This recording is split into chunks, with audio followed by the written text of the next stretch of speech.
Hello everybody and welcome back to another local history story.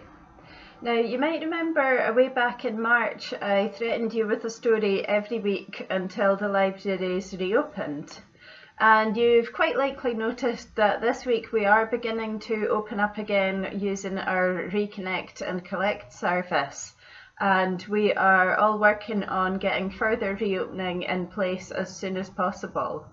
So this is going to be the last video in this series of them, but it's not going to be the last you hear from me or from local history.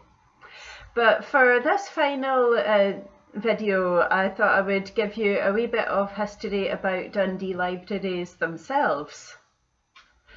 And legend has it that the first library that ever existed in Dundee was given to the city by a woman known as Lady Devergilla of Galloway. And she lived from 1210 to around about 1290. And she's said to have founded the Greyfriars Monastery in Dundee. And this monastery is interesting because at the time it was on a site outside of the city boundaries. But this is the place that a few centuries later, as Dundee was beginning to expand, Mary Queen of Scots gave permission for the grounds of this monastery to become used as a public burying ground. And this is what we now know as the Howff, right in the heart of the city. But around about the same time that Devergilla was setting up this monastery, she is supposed to have given a collection of books to the city. And there's not a lot of evidence kind of surrounding what books were there and who used them. It's kind of descended into legend. But Devergilla is quite an interesting woman herself. She's probably best known as the mother of John Balliol, the King of Scotland. He became king when Margaret, the Maid of Norway, who was at the time the only sort of obvious heir to the throne, was drowned in 1290. And to avoid a civil war, Edward I of England was asked to choose who had the strongest claim to the throne of Scotland. And he chose John, but if John's mother, Devergilla, had not died just a few months before, it would have been her, because she was the granddaughter of King David I. So she was nearly Queen of Scotland and just kind of missed out on that very narrowly.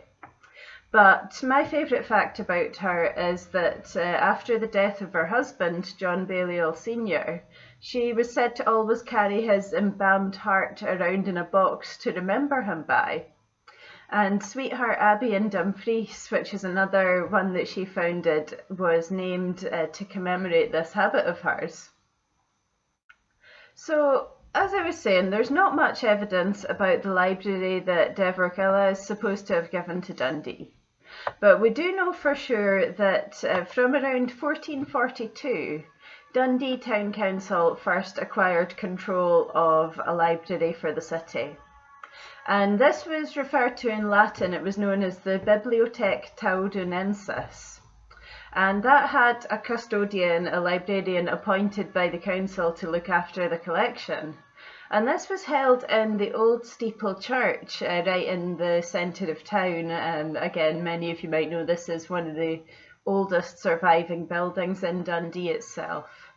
And this collection was about 4,000 volumes, so that's, it's a decent amount of books.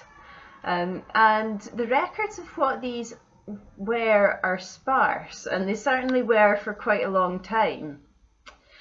Because this old collection was added to and stored on this site, and it kind of kept being the main collection of books for Dundee until the 19th century. And this turned out to be unlucky in the end, because one of the reasons that we know so little about the books there were in this library is because in 1841, the three churches clustered around the old steeple were engulfed in a terrible fire. And very, very little actually survived of Dundee's ancient library. And it was also quite hard to establish just what had been lost and how much of it was gone. In the aftermath of the fire, there was a local labourer who happened to be walking past the churches, and he saw that there was a relatively intact book lying among the ashes and the chaos. And he thought that this looked kind of intriguing, and he picked it up and he took it home with him, probably intending to have a good read of it later. But he ended up taking it a good deal further. Because this man decided to emigrate to Australia and take his chances in the gold rush there, and he took the book with him. So it was not until a few generations later, when his descendants were sort of going through some old family papers and things, and they came across this book, and they realised that, hang on, this is actually pretty old. And this could be quite important, and from looking at it, they realised that it was a Dundee book. So they then sent this book back to the city librarian in the 1920s. By this time, this was a man called A.H. Miller, and he was working in the Dundee Free Library, which was based at that point in the Albert Institute. This is the building that we now know and love as the McManus in Albert Square. And it turned out that this book was a catalogue of the Bibliothèque Taudinensis. So this was the kind of older collection of Dundee books, and it helped people figure out that among the volumes that had been lost were 13 first editions of Erasmus. There was Bibles in Greek, Latin, English and Welsh. There were some early examples of the printing process dating from about 1447, and there was works by St Augustine and St Ambrose. And you don't really need to know exactly who all these people are, it's just important to know that these are really interesting old books, and it would be amazing if we had sort of had them survived for the city's collection. But coincidentally, the author of the catalogue, the sort of librarian who had written it in the first place, was a man named Samuel Johnston. This wasn't the Samuel Johnston who was famous for writing dictionaries, but he was a minister who looked after the collection in the Steeple Church from 1699 to 1731. But because the Samuel Johnston of dictionary fame had visited Dundee in 1773, people did kind of get them mixed up, and sometimes this catalogue has been attributed to Samuel Johnson, the dictionary writer. The more famous Samuel Johnson was not impressed with Dundee at all. He called the city dirty and despicable, which is not very polite, but maybe in keeping with the impression of his character that we get sometimes. But thanks to that lucky return from the man's descendants, the catalogue of the Bibliothèque is still part of the city collections, and we do still look after this today as part of our historical collections. So thank you for staying with us through this strange new chapter in Dundee Libraries history that we've had over the past few months.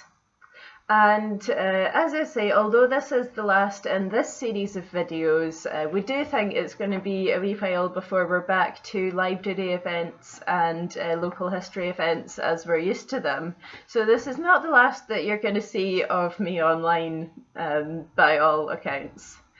So we do always want to hear any suggestions or requests for topics for online events, or anything you would be interested in seeing. Please do get in touch here if there's anything that you'd like to see.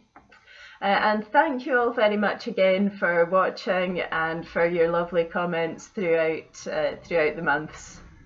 Thank you, and we'll see you later. Goodbye.